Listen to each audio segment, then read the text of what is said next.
Do not change the station. What you're hearing is coming from the Big Sci-Fi Podcast and the Trek Geeks Podcast Network. Stay tuned for the next exciting episode of... Wait a minute. Receiving a new transmission. What is that? What am I seeing? It's big. It's really big. Oh my God, it's so... Welcome to Season 6 of the Big Sci-Fi Podcast, the biggest sci-fi podcast in the galaxy. Join our crew, Adina, Brian, Cris, and Steve, as we travel the Milky Way looking for the best that science fiction has to offer. Make sure you're strapped in tight, because we're going to have a lot of fun talking all things sci-fi. Stay tuned to this channel for the next audio transmission.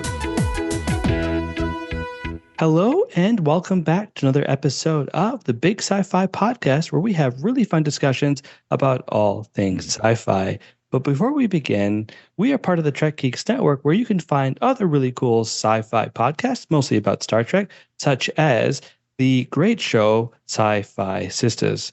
Today, I want to talk about one of my favorite sci-fi series of all time that isn't Star Trek, Stargate, and see if I can convert the Big Sci-Fi Podcast into that show or into fans of that show. So to help me overanalyze Stargate and the movie and the first episode of Stargate SG-1 are two of my usual hosts, Adina Mignona. Hello, everybody. Steve Merkin. Hey, howdy, hey, folks. And normally Brian would be here, but he was sent on a mission to P158762, where he is dealing with a restless group of folks who are not pleased. So we'll have to check in on him a little bit later. Now, let's talk about Stargate. So this discussion, I sent out the questions earlier, as we always do. And I think first it makes sense to talk about the Stargate movie, and then we can shift our gears into the TV series, and then we'll do some comparisons. But first, what were your overall thoughts on the Stargate film? Oh, I loved the film. I remember when it came out. I saw it in the theater. I remember loving it at the time. And then I remember when a couple years later, when DVD started to become popular, and I definitely was into having like a really cool surround sound setup. This was one of my go-to movies to watch. Well, I saw it when it first came out in, 1994? Yeah, 1994. Yeah, and now looking back, comparing it to Independence Day, also made by Emmerich and Devlin, it seemed like a movie that their collaboration efforts came up right when I saw it, and it's not a disagreeable movie. You know, it was built on the premise of who made the pyramids, and the opening was a bit strange. That the main character of Jackson, well, he's in a this conference meeting that he called, and as soon as he starts to talk about the pyramids, they're like, yeah, right, and they're out the door. And it just seemed like a funny way of starting the movie. What do you mean by a funny way? I'm curious. It seemed like that he was already destined for failure, but then he gets picked up by the military and hauled back to wherever it is, Cheyenne Mountain Retreat, and he's the only one who can figure out what the seventh symbol is. Everybody else can't, but he can.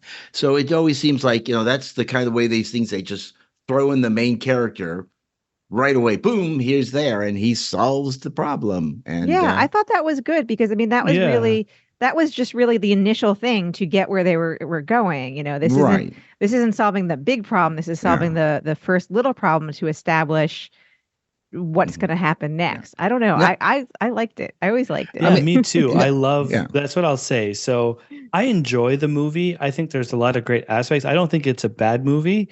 I just personally find it a little slow, and I don't like the characters as much because I'm so familiar with the TV characters. But I love like the first, like up until they go to the actual, up until they actually get to Abydos, I love the movie. And I think the opening for me is very strong. It's like it does the cool thing where it's like 1928. You see the Stargate for the first time, and you're kind of wondering what it is. But I think with the whole Jackson scene, I think that's like so perfect in that it's like, we know because you're going to see the movie, we know he's right, but he's just one of those guys who's like ahead of his time. He knows the truth, but everyone else thinks he's kooky. But I just love the the way they frame him as a loser who's actually right.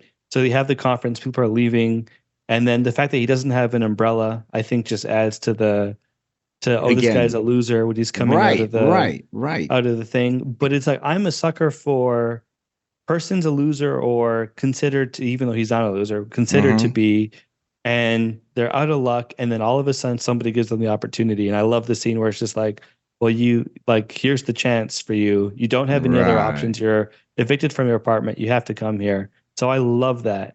And then I'm always a sucker for, the scenes where somebody does some stuff on a whiteboard and figures out the problem. Everybody's like, wait, it was right there the whole time. I love that opening. I love the Stargate activation scene. I'll watch that a lot, just randomly. But we'll get into the rest of the movie. But rest of the movie I don't love as much, even though I enjoy it. Yeah. I mean, I remember, seeing it, and, as I said, and it seemed like it's a nice little film. It really is. It's a nice little film. Again, everyone has their favorites, and I think, Independence Day is a much better film. But then again, they built on from this to making Independence Day. So you learn from your prior films to make the next one even better. And again, the same thing, in Independence Day, David is the outcast character who knows more than everybody else and solves the problem in the end. No. Yeah. So another question, what did you think of the actual alien land? Did it feel alien enough? I think that's where I ran into some problems, or not problems, but I don't think I loved it as much. No, it didn't feel alien, but I feel like that was intentional. It was meant to feel like Egypt. It was meant to feel like the desert. So, and I thought that was really cool. Like, I'm glad. I thought that was really cool because that was kind of what they were really trying to do, was establish like the tie. So the fact that it didn't feel like quite alien, it felt like these are really humans, and this is, a similar place to where they existed thousands of years ago on Earth. Again, I thought that was all good and done intentionally and good. I think you're right. I'm actually maybe being a little too unfair. It's like, 'cause it's like, I'm so used to like the other planets in this series feeling, well, I mean, not all of them, but I don't know. I just found like it was harder for me just knowing where it's going to like be as invested in this first planet. So I'm not sure. See the television show before you ever saw the movie? Is that what I think that's probably what it was, because I had seen the show a little bit when I was growing up, and then I got really into Atlantis in like when I was in high school, and then really started watching the series like about in 2011, got really hooked, and like spent that summer where I come from summer school that I was like teaching at the time, and then just put on Stargate for the afternoon. Yeah. So I think that's a wholly different experience. And this is true. I've always maintained that ideally anyone should watch anything in the order it was released, no matter what it is, because that's kind of like, to me, the truest experience of it. Because for people like there are definitely a group of people who couldn't have done it another way, like if you watched the movie when the movie came out, that was the only option. So I feel like that's always the right, not the that's right what you wrong, should but that's do. like, because but and it's not to say that it's wrong to do it the other way, but you get a very different experience doing it the other way. Right. Yes. No, I think you're right. I'm trying to remember when I did see the movie. I'm sure I must have seen the movie because I remember watching it in like 2007 or 2006. And that was way before I got into like actually watching SG-1, even though I had been aware of it. So it's one of those things that's hard because it's like, I feel like the TV series builds on so much of what the movie did and then made it stronger. Yeah. So I think but I think you're right. I think ideally, if you're listening to this and you haven't seen either of them, I think you should watch the movie first. Watch the movie first. It also ties directly, it also ties directly into the show. Well, yeah, because the show, that first episode of the show takes place a year or so after, and it presumes you have the knowledge of the movie. Like, right, exactly. it presumes you know what happens. They don't really do any of that explaining like explaining. They're assuming you watched the movie, and I kind of feel like in 1997 there's a good chance that if you're about to watch this television show, you probably had seen the movie or went out and made it a point to see the movie. Yeah, Right. no, that's Right. definitely. I'm definitely agree. Like, for regardless of what the series is, if you can try and watch try and watch it in release order, just because then that way you can put yourself in the experience of, well, what's it like? Like, audiences of that time will have only seen the movie and then jump into the show, and then they might not even want to because they like the movie so much. Well, as far as the aliens go, I took it from that Ra transported people from Earth to this place. And that was the language that they spoke, because, it seemed like that Jackson's character spoke Aramaic or some version of it, or understood what the spoken word of the Egyptians would have been. And so he was able to communicate. And I like the fact that they had a hard time communicating with each other or trying to figure out, what everything meant. He pulls out the Fifth Avenue bar and hands it to what was his name? Kasaf. And, it's like, what's this? And he sniffs it and he tries it. No, this is okay. And they build a relationship that goes from there. So, and even the one who was the true alien was Ra. And except for the glowing eyes, that was about it. So I don't think he was alien enough. I think he should have been a little more advanced. Maybe he could even have been one of the jackal creatures, that he would have been a jackal creature. And that's why they clearly explained it in the movie that he had taken a human body.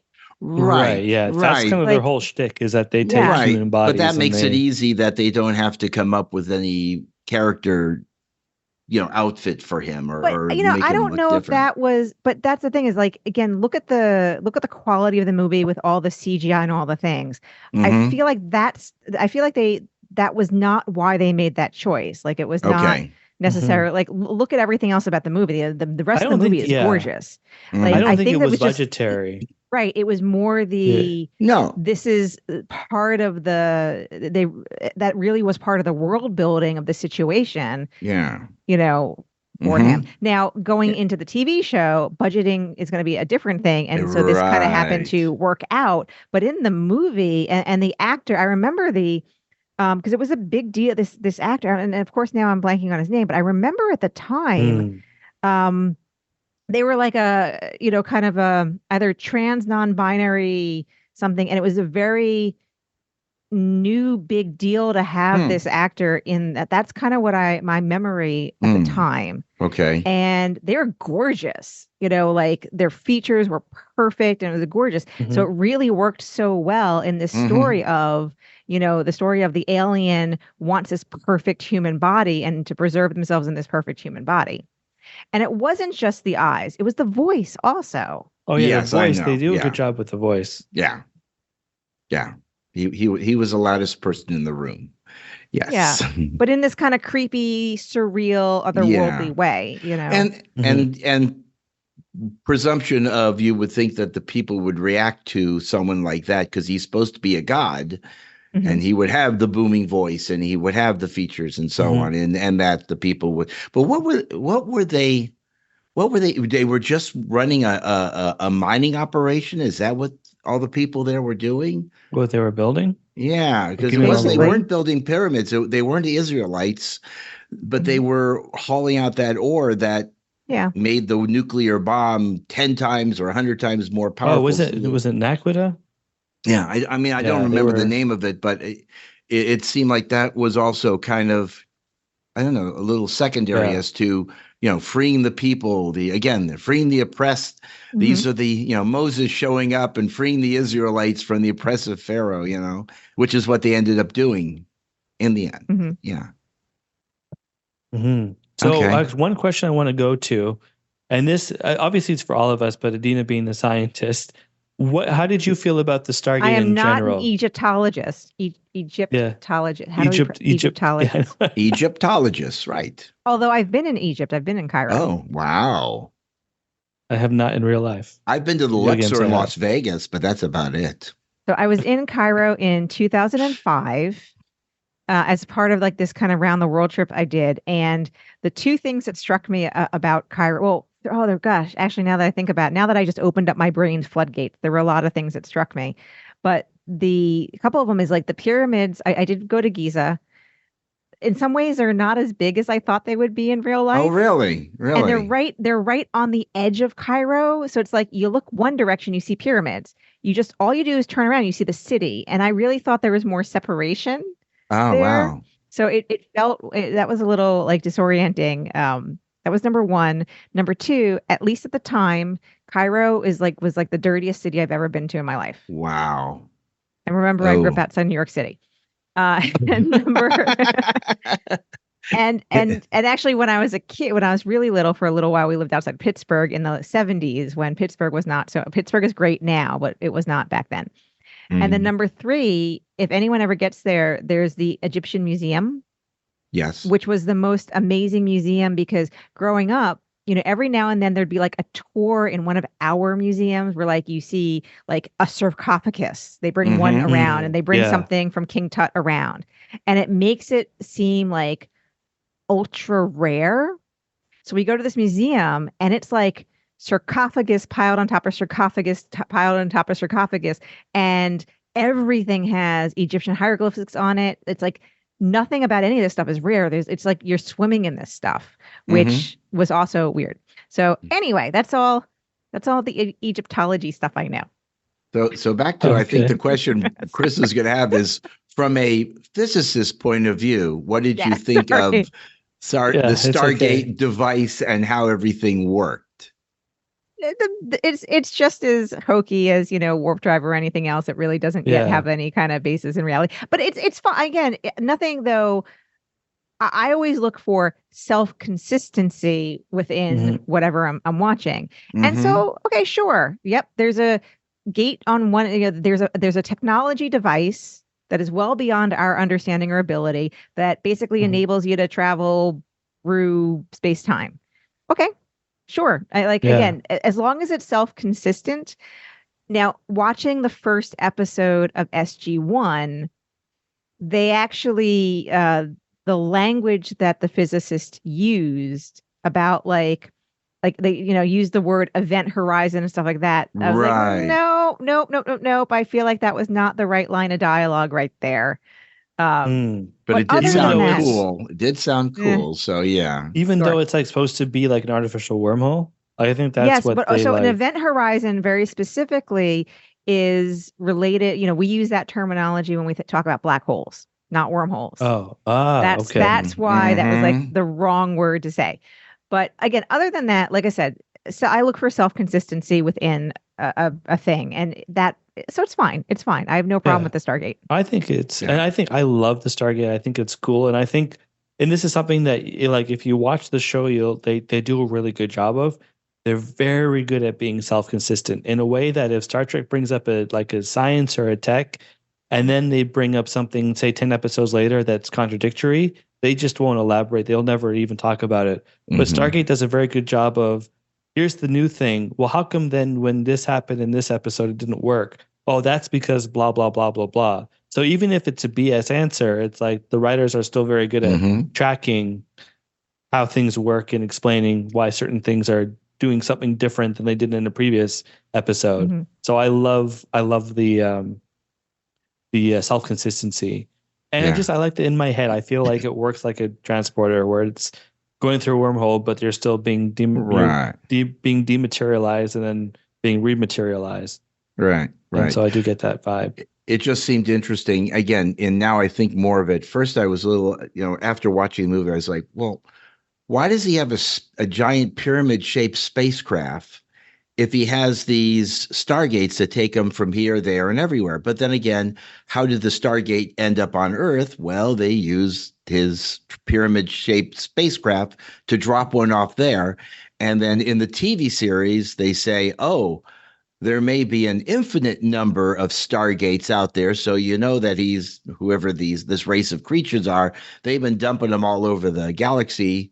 I guess 10 years and 213 episodes. You got a lot of time to fish out all these things that you can't solve in the first two-parter of a opening episode or an opening series. Right. But it now, in looking back, I think, it seems like, okay, he would have some type of a starship to get around to drop these little puppies off. Well, and I'm sorry, go ahead, Adina. Well, and then also, if you want to, like, those Stargates are only the size of, they can, transport a handful of people and some equipment. If you actually want to move something bigger around, you need something bigger. So right, and that's and they didn't really get into how the military was able to set it up and get it to power up and even know where the plug is, if it's AC or DC or 240 volt or 480 or whatever it is. That doesn't matter, because again, this is just all fun science fiction. The same thing applies on the other end. What was generating the power? Was it in the pyramid? They didn't explain that, but you know what? It's a movie. It's a fictional movie, and you can do what you want, and that's okay as long as the story is interesting and the characters are likable. You let them go. You let it go. And they explain quite, like, I don't know when they explain, but they do a good, like, throughout the series. You get to like know more lore about how it works, and like I even forgot that thing. Like I forgot that Sam Carter had been researching and working with the Stargate years before Jackson finished it and solved it. So I forgot about that. So I like that. But that's explained in the series, right? That's explained in the series. Yeah, that was she was not a character in the movie at all. Right, no, exactly. She wasn't a character. Yeah. But that's okay, because you want to introduce new characters into the storyline, because this is the TV series and not the movie. You did have the two main characters from the movie represented in the TV series, and that was okay as well. Yeah. So what did you? Oh, go ahead. Maybe I was about to answer the question you were about to ask. I was going to ask about the characters and if you had like a standout from the film, and then we can go into the TV series. But okay, that was not the way I thought, or the question I thought you were going to ask, because I just struggle with, and I understand the reasons why things are done. Well, maybe I don't understand the reasons why things are done, but like, you have certain actors playing these characters in the movie, and then you have different actors playing them in the TV show. And that always bums me out. Like, I really want it, now that's not to say that the folks in the TV show weren't good. But, I liked the movie actors, and I get some dysphoria, or whatever the right word is, then when I'm trying to remember who these people are when I'm watching the TV show. Yeah, it does. Yeah. I mean, if we want to talk, like, we can just jump right into that. Well, yeah, it makes more sense. Yeah, I think maybe it's good to compare and contrast as we go along, and that's fine with me. If that's okay with you, Cris, you're running the show. Yeah, no, I think that's probably a better way. Yeah, well, I think that's probably a better way to do it, because I'm curious to see how people feel about Kurt Russell O'Neill versus Richard Dean Anderson O'Neill, and James Spader Daniel versus Michael Shanks Daniel. Well, I will say this: I like Dean, what's his name? Richard Dean Anderson. Richard Dean Anderson. I liked him as that version more than Kurt Russell, because Kurt Russell starts off as moody, unhappy, I'm going to commit suicide, life's not worth living, blah, blah, blah. Then he becomes super ultra clean cut, shaved, flat top military man, ready to take command and do what has to be done. And then the end of the movie, he's all nice and kind of like, it's okay. I like you guys. We're all fine. I'm not going to die. I don't want to die. I want to go home. I'm okay. So kind of wishy-washy. Whereas Richard Dean Anderson's character in those two episodes seemed to be very consistent in the way he acted. But again, this is after. Yeah, something has happened in the last year in his life we don't know about. Yeah, well, I don't think that this is I didn't find the movie wishy-washy at all. Again, compressed timeline versus what a real person is going to go through. But like, he lost his son, he's grieving, you know, and now then he's given basically a new purpose. And so and again, as a military person, he's addressing that purpose. And then he just kind of starts to basically learn how to deal with it, or incorporate his grief into his life by the end of it. So I thought it was perfectly fine. And then now you have in SG-1, it's a year later, so he's had just more time to deal and process. Right. So like I didn't have any issue with the character. I mean, the character in the movie, it made sense to. I mean, it made sense to me. Okay. You know. Yeah. See, I feel like I don't enjoy watching Kurt Russell in the movie because I find he's very bland compared to. Because I just love O'Neill and or Richard Dean Anderson and his humor. Yeah. But I see what you're saying, though. I did like the fact that it's one of those. Again, it's one of, I shouldn't say it's my favorite movie trope, but it's one of the characters going through a really tough time. He's dealing with a loss, or they're dealing with a loss, and then they get called into action, and then they find their new purpose in whatever the story is. So I always enjoy that part.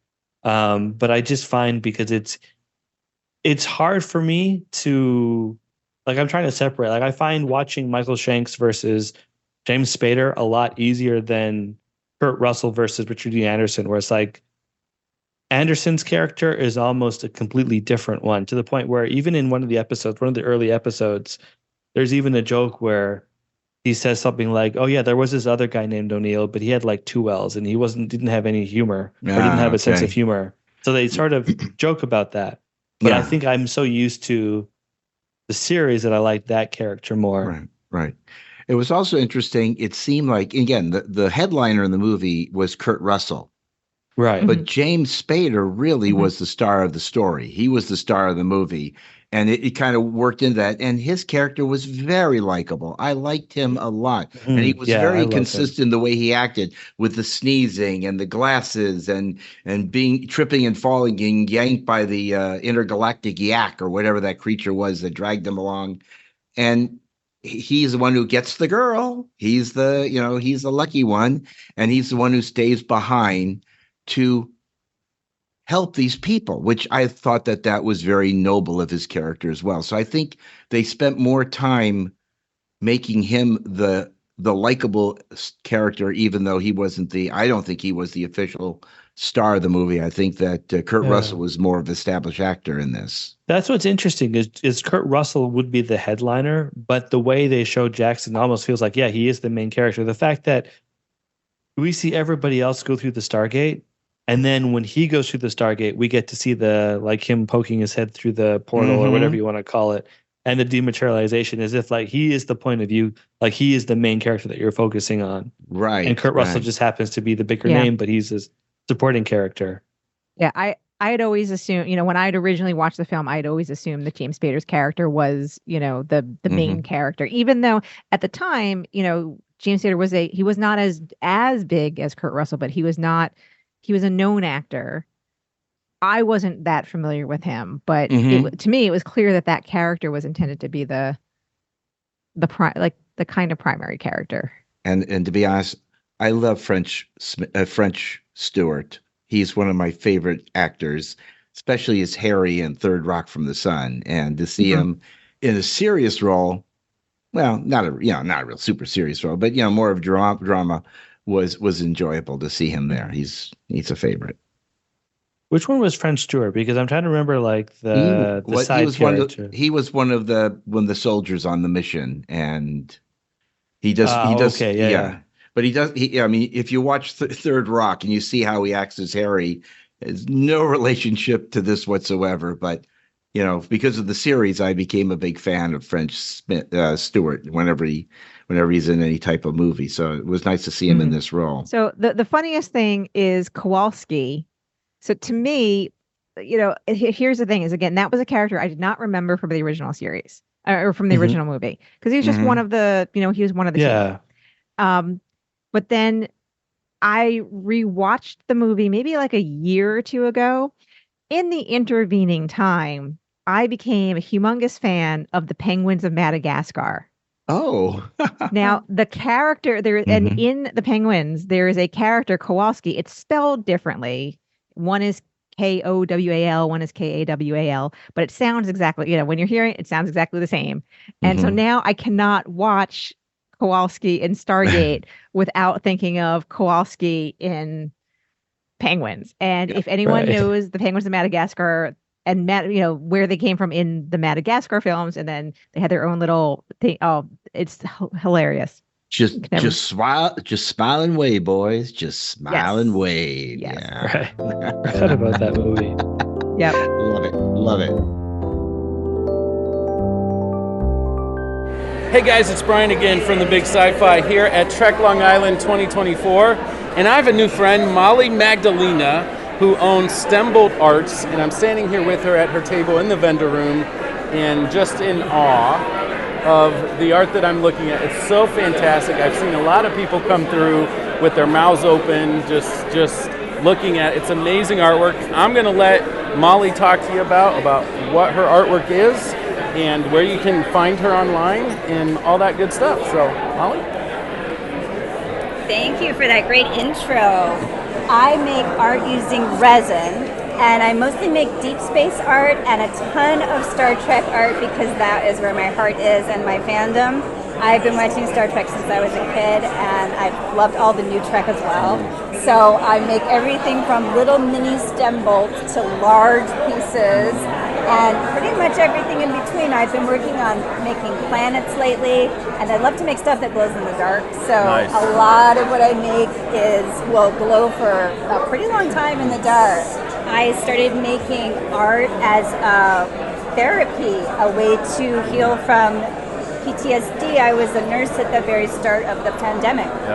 And I only had 6 months experience at that point, and my facility took really heavy losses. And afterwards, a therapist recommended that I focus on making art and making art that would really inspire me.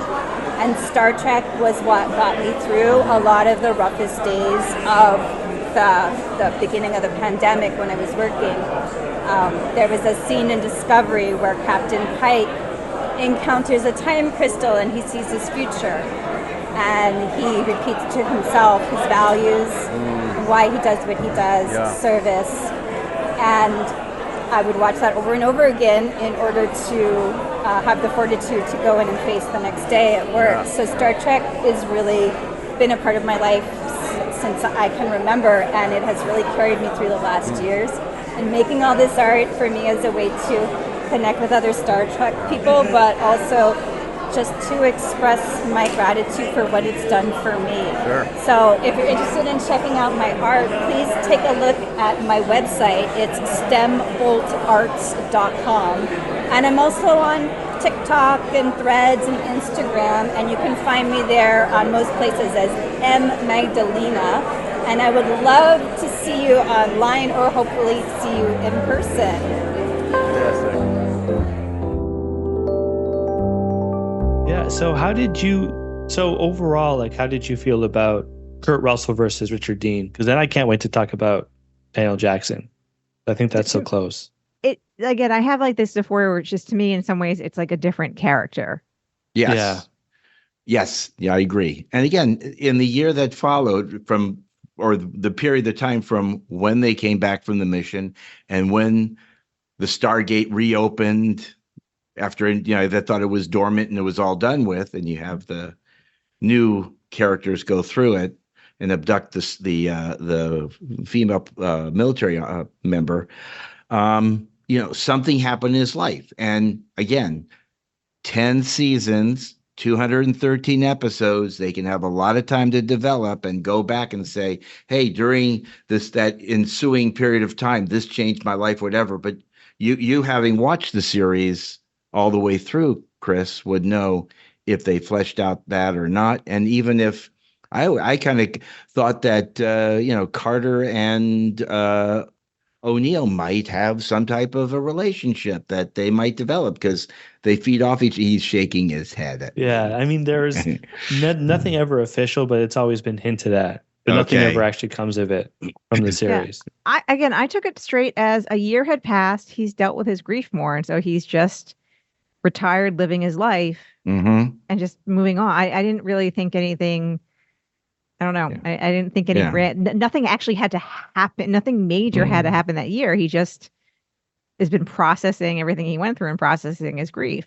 Right. And it's just moved on. If you think of it, you have 200 hours of television to develop the character. Sure. Whereas in the movie, we only have 120 minutes to do it. Right. And I think they did, again, for a movie, I think they did a great job. I mean, those characters, especially, James Spader, the character of Dr. Jackson and Kurt Russell's character, I felt they were very well-developed characters. Like, you understood a lot about both of them within the first few minutes of meeting the character, which that's a hard thing to do. I thought they did that just really well. You really got to understand them.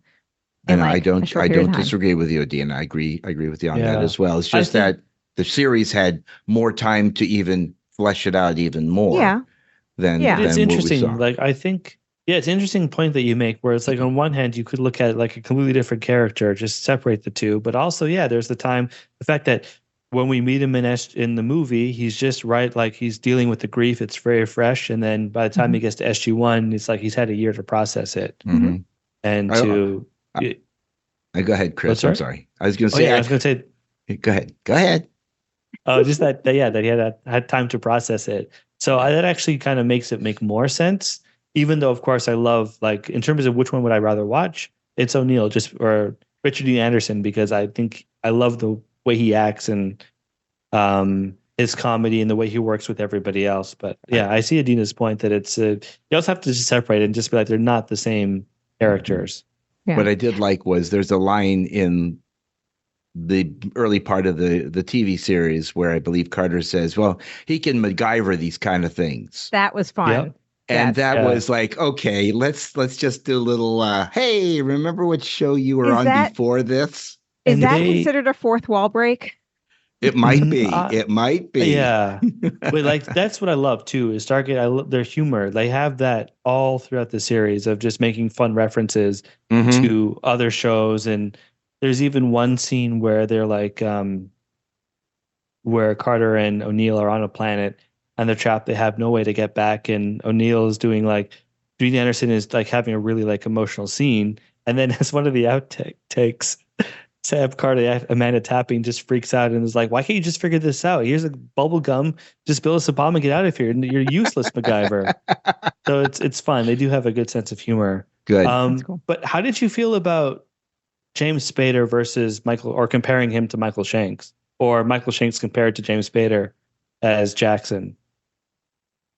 So Adina, I like James. I like James Spader better, but what Michael Shanks did, I felt like he mimicked, James Spader's performance well enough that I believed a little bit more continuity, that this is the same character than I had with Kurt Russell's character. If that makes sense. Yeah. Yes, it does. Like his look, the way he looked at things, and the way he like reacted to things. I did owe you on that one, Adina, exactly how I felt. I thought that Shanks did a really good job of mimicking the actions and the way that Spader played the character, even the way that maybe it was like even the camera angles they shot, the way he was looking, you could really, the transition was easy to accept. Yeah. Yeah. And they even like talked about like behind the scenes stuff that in the first episode, maybe even the first season, I'm not sure how long it is. I have to rewatch the series to see if I could tell. But they say, starting off, Michael Shanks did a really good impression of James Spader and really mimicked it. And then as he got more episodes, then he started to morph it into his own character and make it more unique. But like for me, even watching this as a kid, like I had to like either Google it or someone told me that, oh, they're actually not the same actor, because for me, they just felt like they were so similar that it felt like, okay, it was always Michael Shanks to me, or always James Spader. Yeah.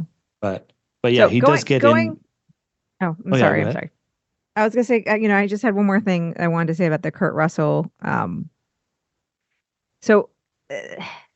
one that bothers me, I guess the thing that there is, I can picture Kurt Russell continuing on and playing it in the series, but I can't picture it the other way around. Because I can picture Kurt Russell, who in the movie started out really hard, like he was really a hardened military, dealing with the grief, swallowing it in, and being like very, and everything. I can picture him softening up. And that's probably because I've seen Kurt Russell in so many other things, laughing and having fun. But Richard Dean Anderson, the other way around, I have a hard time picturing him being as stone cold as the character was at the beginning of the movie. If that makes any sense. I think you're right. I think he could, but I see it would be a lot harder. He's a good actor, but I see what you're saying though. I think I agree. Like, I don't think it would have worked. Like the movie, it would have been a different character. You wouldn't get the same like, oh, this man's really recovering from his loss. Yeah, kind of vibe that you're supposed to get from the first movie. Like Kurt Russell was able to portray this kind of like don't come within 10 feet of me or I'm going to murder you. Like he had that kind of like really that vibe going on that I don't believe like Richard Dean Anderson could have pulled off. And I feel like that was true to the character of, again, he's military and he's dealing with this grief and he doesn't know how to process it yet. Yeah. Sorry, I had to jump back to I was not. Oh no, I think that's a good point to think about. I've never really actually thought about going the other way. Like, oh, could Kurt Russell Richard Dean Anderson play the character in the movie? I think you're right. I don't think it would have worked. It would have been a different movie. No. It might have been more fun, but it would have missed what they were trying to create with that character. Mm-hmm. And really, Kurt Russell had established himself as a action actor from Escape from New York and other films. Right. So for him to come in and be the hero character that saves the day, he had the chops to do that type of moody character as opposed to when he was in the Computer War Tennis Shoes. But that's Disney, so that's a long time ago. So out of the two, which ones did you like? What did you find you enjoyed more watching, like the Stargate the movie or the first episode? The movie. The movie. Yeah. Because again, I think we said this before already. Like the first episode, you need the movie to know what was happening. Right. Yeah. I'm not asking about like. Yeah. No, but I'm saying is like so to me, like it doesn't stand on its own really. And so and then there was also some of the cheesiness and it was just the time. So 1997-ish. And I kept having throughout the feeling like the way it was shot, some standard at the time or something. I kept thinking this feels like I'm watching Xena Warrior Princess. Because of the forest settings. No, something right. about it is filmed in Vancouver. Yeah. Like that forest does come up a lot in Stargate, and it comes up in Arrow and The Flash. Once you start to see a lot of those productions that are filmed in Vancouver, you'll see the same forest all the time. But it was I don't know if it was just specifically the forest, but just kind of like the feeling and maybe just the way the effects and the clothing, especially the clothing. Every time I looked at the clothing, it just had, to me, in terms of the quality and just how it was made and stuff like that, it's just everything about it to me was like scream Xena Warrior Princess, which I love at the time. I loved. So don't get your eyes. Well, I mean, I agree. Kind of, I understand what you're saying. Even though for me, I've got like I did find, I will say this, that initially, like even when I would see Stargate on TV, SG1, before I got into it, I was like, that's kind of cheesy. Like it just didn't feel good. But once I got into it, then I got past the cheesiness and it didn't bother me. But they are working on a very limited budget, and there is a cheesiness to the film or to the series. To the series. No cheesiness to the film. Yeah. I mean, at the time, the film was pretty state of the art, and I remember being very impressed at the time. Yeah. Right. Fair enough. And the TV series relied upon reusing aspects from the movie shots. When the transporter, those rings come down, it's the same shot exactly from the movie.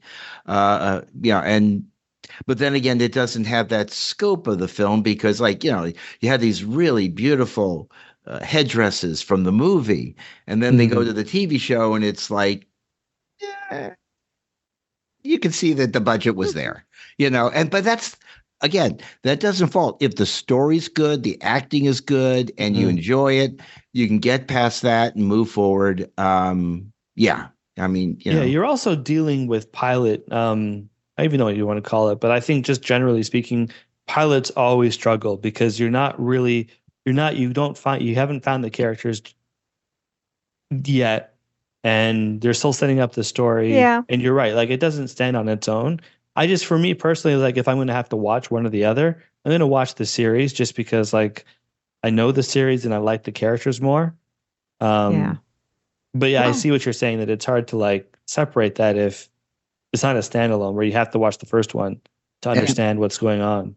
And going forward, again, from this episode, I mean, how many, and again, you watched it, Cris, but how many other places can you guess they went to where there were different Stargates there so they could have different encounters with different aliens and different societies and different situations? And like you said, when they're stuck in a place and they're trapped and they can't get out, how do they get out? So they had a lot more ability to work with that than they did in the movie, which was just one story. Yeah, it was just one story, whereas like this one sets up the fact that it's like, yeah, every like month or so there's going to be a new planet that they can go to. So it just works out that every week, oh, we have a new destination, we're going to go to that planet, we're going to get into trouble, we're going to do stuff, we're going to come back, and then maybe it'll tie back to the overarching storyline, maybe it won't. But yeah, there's a lot more options. I think, yeah, it's definitely one of those things where I feel like if you're into the series and if you watch it more and you start to get used to it, it feels like you can work past the cheesiness of it compared to the film. Let's compare the quality of the original Star Trek series versus any of the other ones. And you go, oh yes, that's right. Cardboard cutout sets and simple lights and things like that.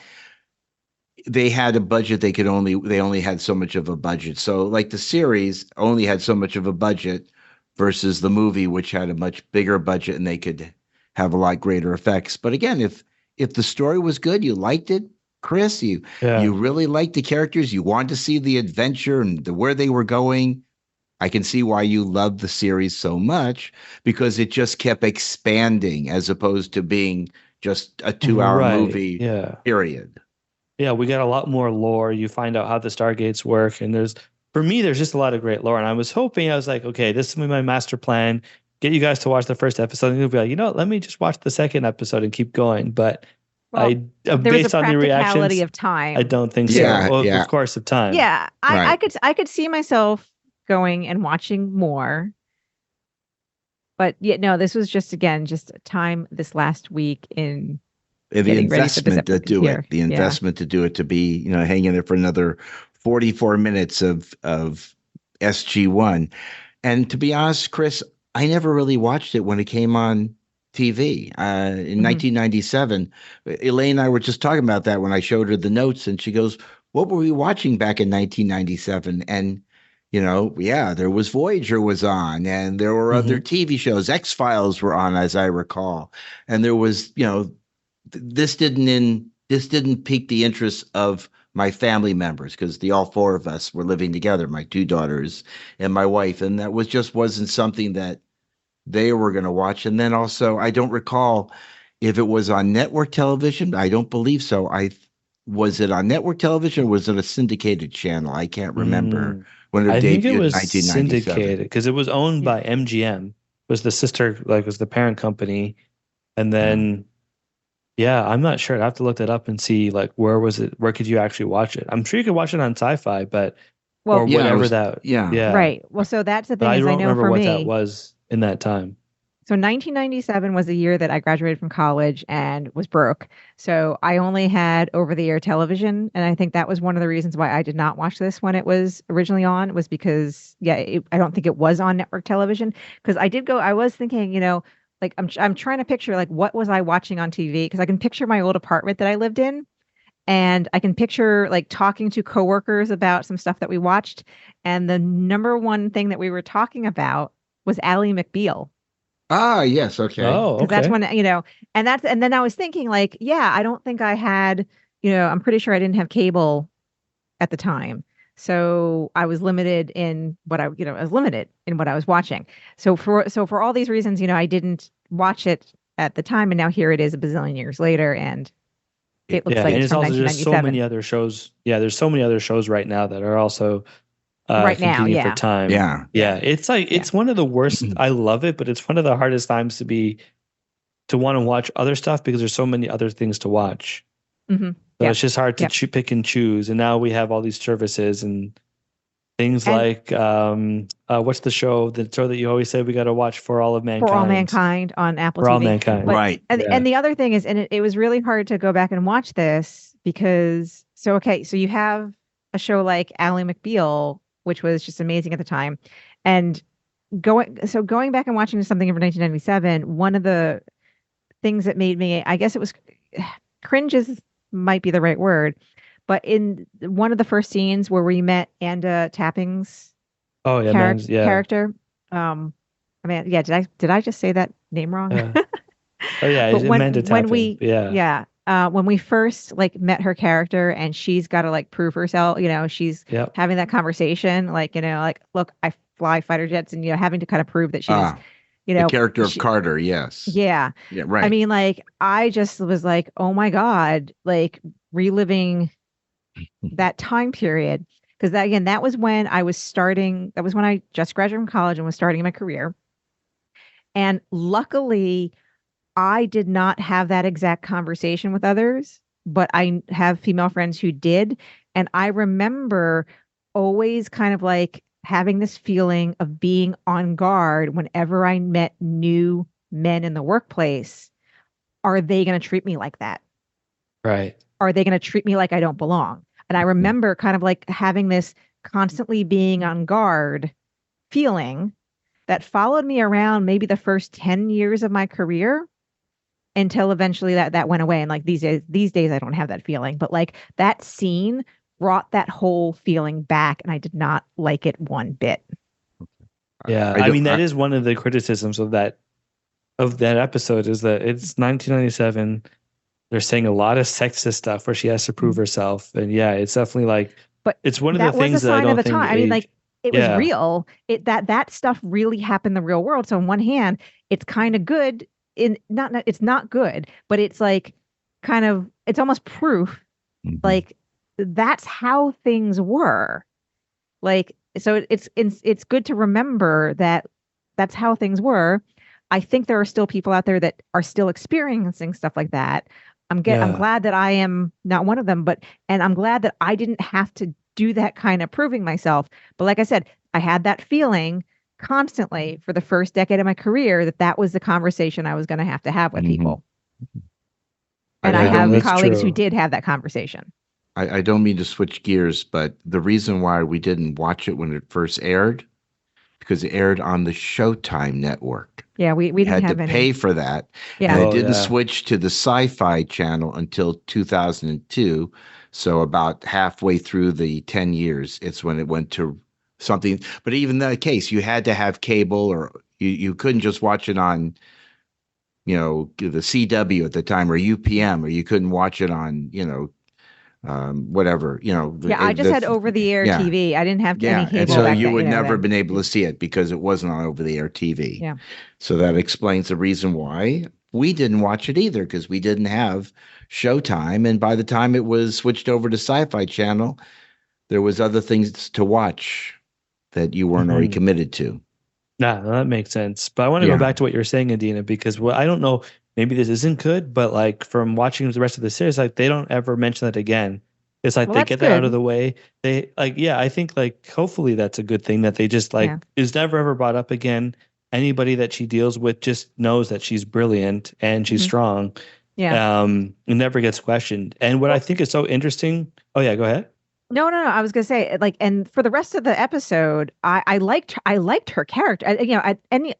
Throughout the whole episode, I really did like her character, and yes, she came across as this really, really smart, capable, competent person. So it was awesome. So they did a good job with that. It's just the fact that she had to basically prove, she shouldn't have had to prove herself like that. Right. The fact that she was in the room with the rank she that should have been proof enough. Just physically being, the fact she was brought in, the fact that she has rank, that should have been enough. And then there should have been no questions, And And at the same time this is airing, you could have turned on and watched Voyager and seen a female captain of a starship Mm-hmm. who Yep. didn't have to prove herself. She was the boss. Yep. Yep. And I remember when that aired and just being a big deal, which is just, it's sad that it was a big deal, but at some point, it was a big deal. But what I love too about the character is that, again, like you could argue that Captain Janeway is the same way. She's obviously she's a scientist first, but she's also very like strategically minded. I can't even think of the right word. No, but the fact that you have Carter, who is an amazing scientist, she's brilliant, but she's also a really, really competent soldier. Mm-hmm. Like O'Neill, he's the soldier of the group, but she's just as good as him. Plus, she has all of the science to back her up. But so that's cool. You don't usually get, like, usually in a TV show, you don't get that arc. You don't get that in one character. Usually you'd have the strong person, then you'd have the scientist. And even in like Atlantis, that's how they do it. They have the strong military guy, they have the competent leader, and then they have the scientist. But it's like Amanda Tapping, you have like sort of all three, because she does lead the team later in the series. And that's just different episodes. Later in the series, they had time to develop her character, make her more assertive. But when you watch the very first episode, as Adina is saying, you're left with she's got to prove herself. Is this what it's going to be like for the rest of the series? Is she going to constantly having to be doing that? I didn't. No, it wasn't. That wasn't the feeling I got. Okay. No. It was like she had to prove herself in that one scene, but it's just the fact that any one of us had to do, like, just that was what people had to do. That was what women had to do. They could not be taken, like, they could not be taken at face value like any of the other men are just taken at face value. Like, she had to be questioned and prove, that she belonged there. No, I didn't have the feeling that was going to be necessarily consistent. And of course, again, it was the one scene. But like I said, it just brought all those feelings back of how cruddy that was. Yeah. Yeah, because you've had that. But it's like, I would get the feeling by the end of that scene, it's like she said her thing, and they're like, okay, cool. And then she doesn't have to prove herself. From there on out was fine. But the fact that she even had to do it, do that, even though she's a captain, and as you say, she has the rank. She has the rank. She has the degrees. She wouldn't have been invited. All that if stuff she wasn't should have been competent. Enough. Right. Yeah. Right. Yeah. And it's one of those things where it's like, it's interesting talking to you, because like I've never, like, obviously I know it in theory, but because I've never had to deal with it, like I would never know what that feeling is actually like. So to hear that, it brought you right back to that time. Yeah. Like, again, walking into a room and like looking around and be like, okay, are these guys going to know that I'm a software engineer, or are they going to think that I'm, the person to bring them coffee? Like, I've had that feeling. Yeah. Now, again, I am very fortunate that I didn't really face the reality. Like, no one like said stuff like that to me, but I had the feeling walking into any new room, needing any new coworkers or people in the workplace, that is this going to be the day where I'm going to have to defend myself, where I'm going to have to like prove myself before I can actually get down and do my work. Like, that feeling was there the whole, like I said, about first 10 years of my career. And how long ago was that, Adina? A long time ago. A long time ago. We hope that, and now I think the morals have changed and it's been improved upon, but it's still always in the back of your mind. It's still there. Just because I've had some much more fortunate experiences than other women I know. So, while I'm pretty fortunate, like, these things are still there. I don't think it's as bad as it was, at least not in certain places, but but it's still something that's happening. Yeah. Hopefully we're making headway, and we still have a lot of work to do with that. Yes. That's why I love my younger sister, Judy, because she has always proven herself to be the toughest person around. And she's only 4'11", so she has to she really does it well. I'm very proud of her. Anyway, enough for my sister. Okay, go ahead, Cris. I was just going to say, any final thoughts on the series, on the movie, before we go? Well, now, if I am going to continue watching it, especially after this part of the discussion that we just have, I think I'm watching it to see her character, to see the Samantha Carter character and how that develops. Yeah. Yep. And if you don't, well, this is not spoilery, but here's her character in essence. They get into a crisis. They have to come up with some crazy science. Sam figures it out. She gets the team home. Like at the end of the day, she's like probably the biggest hero of the team. Mm-hmm. Her and Jackson are really good. They do a lot of good back and forth in terms of he figures out a lot of like the ancient history stuff they need to solve. She solves the science, and then O'Neill comes up with a good plan.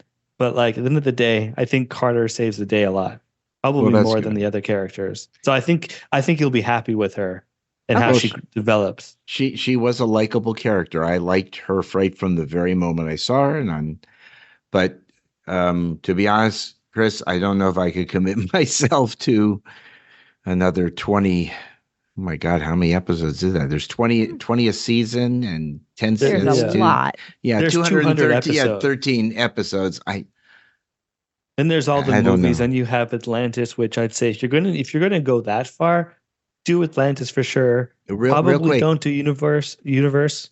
How many episodes? How many different versions of this show was there?